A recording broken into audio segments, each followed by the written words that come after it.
Hello ಗುರು, ಎಲ್ಲರಿಗೂ ನಮಸ್ಕಾರ. ವೆಲ್ಕಮ್ ಟು ಡಿಪಾಸ್ ಟಿವಿ ಕನ್ನಡ. ಇವತ್ತಿನ ವಿಡಿಯೋದಲ್ಲಿ ನಾನು ತಿಳಿಸ್ಕೊಡ್ತಾ ಇರೋದೇನಪ್ಪ ಅಂದರೆ TVS ಜುಪಿಟರ್ 110cc ಅದ ಮೈಲೇಜ್ ಎಷ್ಟು ಕೊಡುತ್ತೆ, ಆನ್ ರೋಡ್ ಮೈಲೇಜ್ ಎಷ್ಟು ಕೊಡುತ್ತೆ, ಕಂಪನಿ ಕ್ಲೈಮಿಂಗ್ ಎಷ್ಟು ಹೇಳಿದ್ರು ಅಂತ ಈ ವಿಡಿಯೋದಲ್ಲಿ ತಿಳಿಸ್ಕೊಡ್ತೀನಿ. ಈ ವಿಡಿಯೋ ತುಂಬ ಇಂಟ್ರೆಸ್ಟಿಂಗ್ ಇರುತ್ತೆ, ಕೊನೆವರೆಗೂ ನೋಡಿ. ಇಷ್ಟ ಆಯಿತು ಅಂದರೆ ಮಾತ್ರ ಹೋಗಿ ಲೈಕ್ನ ಮಾಡಿ ಗುರು.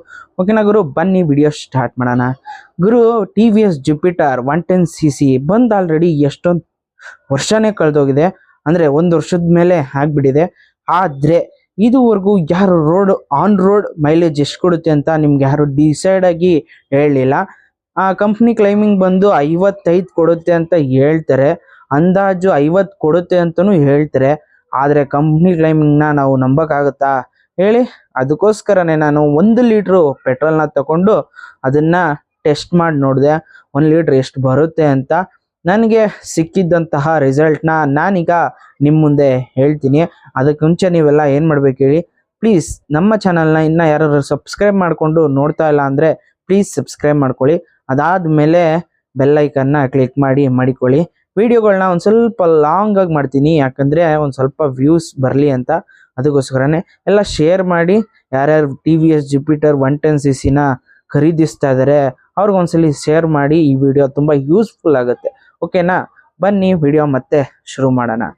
ಗುರು, ಈಗ ನೀವು ಕೇಳೋವಂಥ ಪ್ರಶ್ನೆ ನನಗೆ TVS ಜುಪಿಟರ್ 110cc ಈ ಬೈಕು ಎಷ್ಟು ಕೊಡುತ್ತೆ ಗುರು ಅಂತ ನೀವು ಕೇಳ್ಬೋದು. ನಾನು ಆಲ್ರೆಡಿ ಒಂದ್ಸಲಿ ರಿವ್ಯೂ ಕೂಡ ಮಾಡಿದ್ದೆ, ಹೆಂಗಿದು ಓಡುತ್ತೆ, ಎಂಥ ಪರ್ಫಾರ್ಮೆನ್ಸ್ ಇದೆ ಅಂತ. ಈಗಲೂ ಅಷ್ಟೇ ಹೇಳ್ತೀನಿ, TVS ಜುಪಿಟರ್ 110cc ಎಲ್ಲದಕ್ಕಿಂತ ಚೆನ್ನಾಗಿದೆ ಗುರು. ಈಸಿ ಫೀಲ್ ಆಗಿದೆ, ಯಾಕಂದರೆ ಎಕ್ಸ್ಲೀಟ್ರ್ ಕೊಡೋದೇ ನಿನಗೆ ಗೊತ್ತಾಗಲ್ಲ, ಸ್ಪೀಡಾಗಿ ಸ್ಮೂತಾಗಿ ಹೋಗ್ತಾ ಹೋಗುತ್ತೆ. ಮತ್ತು ಸೌಂಡ್ ಕೂಡ ಕಮ್ಮಿ ಇದೆ. ಅದ್ರ ಜೊತೆಯಲ್ಲಿ ನಿಮಗೆ TVS ಜುಪಿಟರ್ ತೊಗೊಂಡ್ರೆ ಏನು ಅನುಕೂಲ ಅಂದರೆ ಮೈಲೇಜ್. TVS ಕಂಪ್ನಿಯವರು ನಮಗೆ ಹೇಳಿದ್ದು 55 ಕೊಡುತ್ತೆ ಅಂತ ಹೇಳಿದರು. ಆ ಆಸೆಗೆ ನಾನು ಹೋಗಿದ್ದೆ. ಆದರೆ ನನಗೆ ಎಷ್ಟು ಕೊಡುತ್ತೆ ಅಂತ ಈಗ ಹೇಳುವಂತಹ ಟೈಮ್ ಬಂದಿದೆ. ನಂದು ಸಿಟೀಲಿ ಕರೆಕ್ಟಾಗಿ ಫುಲ್ಲು ಎಲ್ಲ ಡ್ರೈವ್ ಮಾಡಿ ನಾನು ಹಾಕಿದ್ದೆ ಪೆಟ್ರೋಲ್ 1 ಲೀಟ್ರನ್ನ. ಎಷ್ಟಾಗಿತ್ತು ಅಂತ ನೋಡೋಣ ಅಂತ, ಅದಕ್ಕೋಸ್ಕರನೇ ನೋಡಿಬಿಟ್ಟು ಎಷ್ಟಾಯಿತು ಅಂತ ನಿಮ್ಗೆ ಹೇಳ್ತಾ ಇದ್ದೀನಿ. ನಾನು 1 ಲೀಟ್ರ್ ಕರೆಕ್ಟಾಗಿ 104 ರೂಪಾಯಿಗೆ ಪೆಟ್ರೋಲ್ ಹಾಕ್ಸ್ಕೊಂಡು ಅದನ್ನು ಹಾಕಿ ನನ್ನ ಗಾಡಿಗೆ ಮೈಲೇಜ್ ಚೆಕ್ ಮಾಡಿದೆ ಗುರು. ಎಷ್ಟು ಬಂದಿರ್ಬೋದು ಅಂತ ನೀವು ಒಂದ್ಸಲಿ ಕಮೆಂಟ್ ಸೆಕ್ಷನಲ್ಲಿ ಕಮೆಂಟ್ ಮಾಡಿಬಿಡಿ ಗುರು. ಯಾಕಂದರೆ ಈಗ ಹೇಳ್ತಾ ಇದ್ದೀನಿ ಆನ್ಸರ್ನ. 47 ಕೊಡ್ತದೆ ಗುರು. 47 ಕೊಡುತ್ತೆ ಸಿಟಿ ವ್ಯೂಗೆ. ಅಂದರೆ ಒಂದು ಕಡೆ ಸಿಟೀಲಿ ನೀವು ಕೇಳ್ಬೋದು ಏನಕ್ಕೆ ಇಷ್ಟೊಂದು ಕಮ್ಮಿ ಅಂತ. ಆದರೆ ಸಿಟೀಲಿ ರೋಡ್ಗಳು ಗೊತ್ತಲ್ವ ನಿಮಗೆ, ಅಲ್ಲಿ ಇಲ್ಲಿ ಹಳ್ಳ, ಮತ್ತು ನಿಧಾನ ಮಾಡಬೇಕು, ಮತ್ತು ಸ್ಪೀಡ್ ಮಾಡಬೇಕು, ಹಿಂದ್ಗಡೆ ಟ್ರಾಫಿಕ್ ಜಾಮು. ಈ ಟ್ರಾಫಿಕ್ ಅಂತೂ ಒಂದ್ಸಲಿ ಬಿಟ್ಟರೆ ಸುಲ್ಲಿ ಅಂತ ಹೋಗ್ಬಿಡುತ್ತೆ. ಆ ಟೈಮಲ್ಲಿ ಪವರ್ ಮೂಡ್ಗೆ ಅನ್ಕೊತೀನಿ. ಪವರ್ ಮೂಡು ಆಟೋಮೆಟಿಕ್ಕು ಎಲ್ಲ ಆಟೋಮೆಟಿಕಲ್ಲಿ ಇರುತ್ತೆ. ಪವರ್ ಮೂಡು ಎಕೋ ಮೂಡು ಅಂತ ಏನು ಸಪ್ರೇಟ್ ಇಲ್ಲ, ಅದು ಆಟೋಮೆಟಿಕಲಿ ತೊಗೊತದೆ. ಇನ್ನು ಮೈಲೇಜ್ ಅಂದರೆ ಹೆಂಗೆ ಗೊತ್ತಾ ನಿಮಗೆ ಪವರ್ ಮೂಡ್ ಹೋಗೋದು? ಎಕ್ಸ್ಲೇಟ್ರನ್ನ ಸ್ವಿಂಗ್ ಅಂತ ರೈಸ್ ಮಾಡಿದ್ರೆ ಪವರ್ ಮೂಡ್ಗೆ ಹೋಗುತ್ತೆ. ಇಲ್ಲ ಕಮ್ಮಿಲೇ ಹೊಡ್ಕೊಂಡು ನಿಧಾನಕ್ಕೆ ಹೋಗ್ತೀನಿ ಅಂದರೆ ಅದು ಎಕೋ ಮೂಡಲ್ಲಿ ಬರುತ್ತೆ. ನಾನು ಮೈಲೇಜ್ ಟೆಸ್ಟ್ ಮಾಡಿದಾಗ 2 ಮೂಡಲ್ಲಿ ಟೆಸ್ಟ್ ಮಾಡಿದೆ, ಅದು 47 ಆಗಿತ್ತು.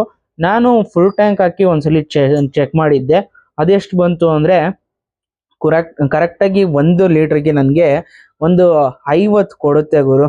ಎಕೋ ಮೂಡಲ್ಲಿ ಹೋಗ್ತೀನಿ ಅಂದರೆ ಅದನ್ನಂತೂ ಹೇಳ್ಬೋದು, 50 ಕೊಡುತ್ತೆ ಎಕೋ ಮೂಡಲ್ಲಿ.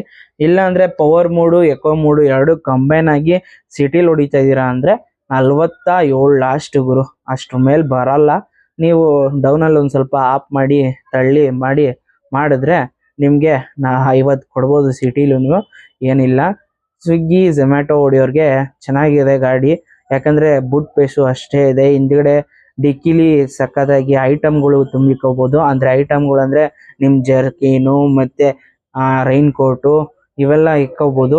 ಮತ್ತು ಬ್ಯಾಗ್ನ ಹಿಂದ್ಗಡೆ ಕಟ್ಕೊಂಡ್ರು ನಿಮಗೆ ಲೆಗ್ ಸ್ಪೇಸ್ ಸಿಗುತ್ತೆ, ಲೆಗ್ ಸ್ಪೇಸಲ್ಲೂ ಇಕ್ಬೋದು. ಮತ್ತು ಚಾರ್ಜರ್ ಕೂಡ ಅವೈಲೇಬಲ್ ಇದೆ ಅಂತ ಇದೆ, ಅದನ್ನು ಬೇಕಾದ್ರೆ ಯೂಸ್ ಮಾಡ್ಕೋಬೋದು. ಇಷ್ಟಾಗಿತ್ತು ಇವತ್ತಿನ ವಿಡಿಯೋ. TVS ಜುಪಿಟರ್ನ ಯಾರು ತಗೊತಾ ಇದ್ದೀರಾ ಅವ್ರಿಗೆಲ್ಲ ಒಂದೇ ಒಂದು ಹೇಳೋಂಥದ್ದು, ಯಾಕಂದರೆ TVS ಜುಪಿಟರ್ ತಗೊಳ್ಳಿ, ಆದರೆ ಮೈಲೇಜು ಅಷ್ಟೇ ಎಲ್ಲ ಗಾಡಿ ಕೊಡುತ್ತೆ 47 ಹತ್ತತ್ರ ಕೊಡುತ್ತೆ.